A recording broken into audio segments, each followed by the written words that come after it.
श्री राम जन्मभूमि तीर्थ क्षेत्र ट्रस्ट के महासचिव और जिनका उद्बोधन आपने अभी यहां पे सुना है, श्री चंपत राय जी, श्री राम जन्मभूमि मंदिर निर्माण समिति के अध्यक्ष श्री नृपेंद्र मिश्र जी, श्री राम जन्मभूमि तीर्थ क्षेत्र के न्यासी महंत दिनेंद्र दास जी महाराज, महापौर अयोध्या महंत गिरीशपति त्रिपाठी जी, जिला पंचायत अध्यक्ष श्रीमती रोली सिंह जी,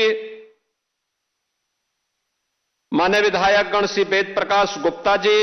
अमित सिंह चौहान जी, चंद्रभानु पासवान जी, रामचंद्र यादव जी, अभय सिंह जी, आज के इस समारोह में उपस्थित सभी पूज्य संतजन, श्री राम जन्मभूमि तीर्थ क्षेत्र न्यास से जुड़े हुए हमारे सभी पदाधिकारीगण,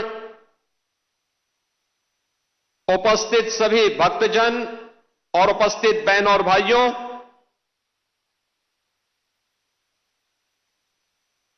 प्रतिष्ठा द्वादशी कि आज के इस आयोजन के अवसर पर मैं सबसे पहले देश के रक्षा मंत्री जी का इस पावन आयोजन के अवसर पर हृदय से स्वागत करता हूं, उनका अभिनंदन करता हूं।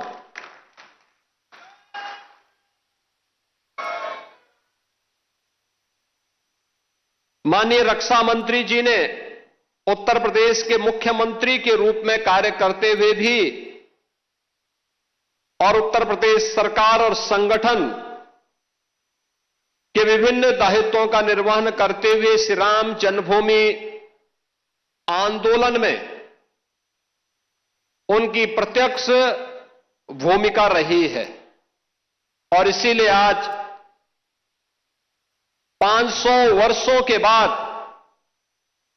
श्री राम जन्मभूमि पर प्रभु रामलला का विराजमान होना, मंदिर का यह भव्य स्वरूप देख करके वह अत्यंत अभिभूत हैं, आनंद की अनुभूति कर रहे हैं, गौरव की अनुभूति कर रहे हैं। और चूंकि उन्होंने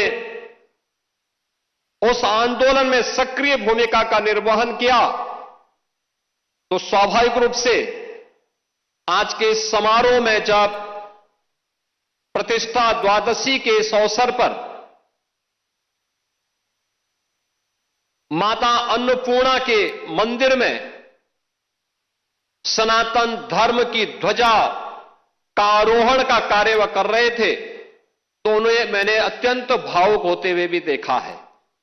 मैं इस अवसर पर उनकी उपस्थिति के लिए उनका उत्तर प्रदेश सरकार की ओर से और उत्तर प्रदेश के वासियों की ओर से, उत्तर प्रदेश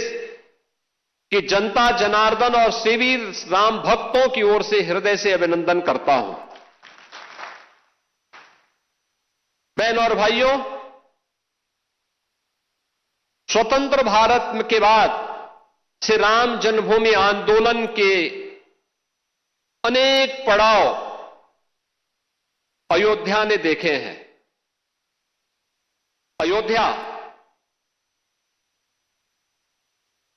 जिसके नाम से यह एहसास होता है कि यहां कभी युद्ध नहीं हुआ, यानी कोई भी दुश्मन यहां के शौर्य से, यहां के वैभव से, यहां के पराक्रम के सामने कभी टिक नहीं पाया। लेकिन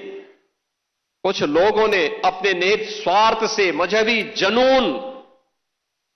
और सत्ता की तुष्टीकरण की उस निकृष्टता में पड़ करके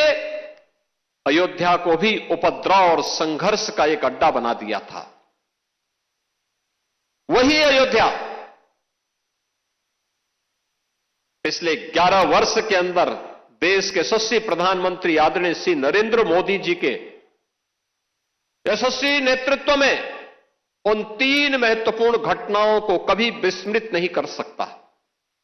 याद करिए 5 अगस्त 2020, जब पहली बार स्वतंत्र भारत में देश का कोई प्रधानमंत्री स्वयं अयोध्या धाम में पधारे और उन्होंने अपने कर कमलों से 500 वर्षों के कलंक को पूरी तरह समाप्त करते हुए श्री राम जन्मभूमि के लिए मूर्ति भूमि पूजन के कार्यक्रम को संपन्न किया था। दूसरी तिथि जब 22 जनवरी 2024 को, और हिंदू पंचांग के अनुसार कहें तो पौष शुक्ल द्वादशी की वह पवित्र तिथि, जब स्वयं फिर आदरणीय प्रधानमंत्री जी अयोध्या धाम पधारे और उन्होंने श्री राम लला के भव्य मूर्ति की प्राण प्रतिष्ठा के कार्यक्रम को अपने कर कमलों से संपन्न किया।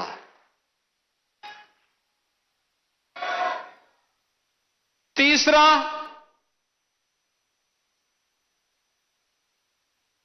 जब अभी 25 नवंबर को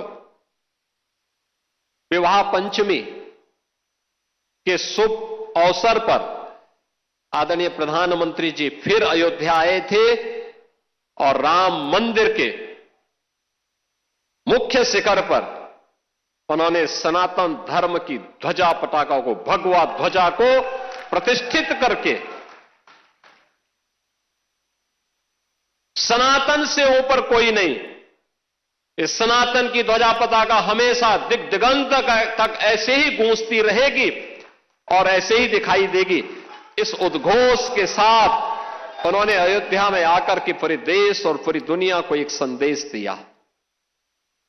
बहनों और भाइयों, अयोध्या ने जो संघर्ष देखा था,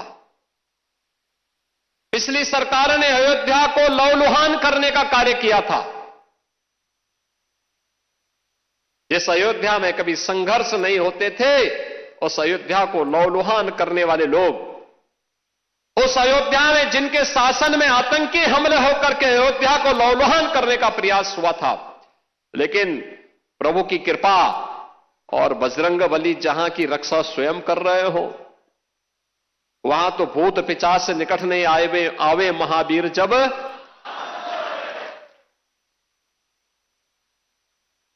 हनुमानगढ़ी में भगवान यानी हनुमान जी महाराज स्वयं विराजमान है। कैसे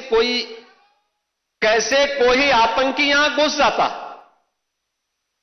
जैसे ही उन्होंने दुस्साहस किया था 2005 में, याद करिए कैसे